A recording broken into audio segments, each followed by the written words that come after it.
উল্টো পাল্টা গল্প কও, এখন দেও তোমারে কি জ্বালাতনটা করি। ওই শুনো, কও কি হইছে? উনতাছি। ওই রাজ্যের মধ্যে কি কুত্তা আসিল? কুত্তা আসিল। তাইলে বানরও আসিল? আসিল বানর। হাতি আসিল? হাতি? ইষ্টি রে, সবকিছুই আসিল। তুই একটার পর একটা আমার প্রশ্ন করতেই আছ। তুই আমার জ্বালাবি না, তো আর জ্বালাবি না। আচ্ছা জ্বালামু না, আর একটা কথা জিগামু। আচ্ছা জিগা, কি জিগাবি? ওই রাজ্যে কি মানুষ আসিল? মানুষ? দেখ তো, তাইলে তো রাজা কাকা আর হলো সেনাপতি কাকা এগুলা কি গরু ছাগল আসিল? নবীর বাচ্চা নবী, তুই আর আমার লাগে একটা কথাও কবি না। না না না, আরেকটা লাস্ট আরেকটা প্রশ্ন। আচ্ছা কর, কি প্রশ্ন করবি? আচ্ছা ওই রাজ্যে কি ভূত ছিল? ভূত?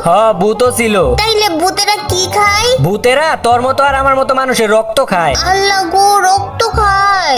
রক্ত খায়। তাইলে তাইলে ভূতেরা কি স্কুলে যায় না? হ্যাঁ নবী, ভূতেরা আবার কেমনে স্কুলে যাইবো? যায় না ভূতেরা স্কুলে। তাইলে ওরা কি ফ্রি ফায়ারও খেলে না?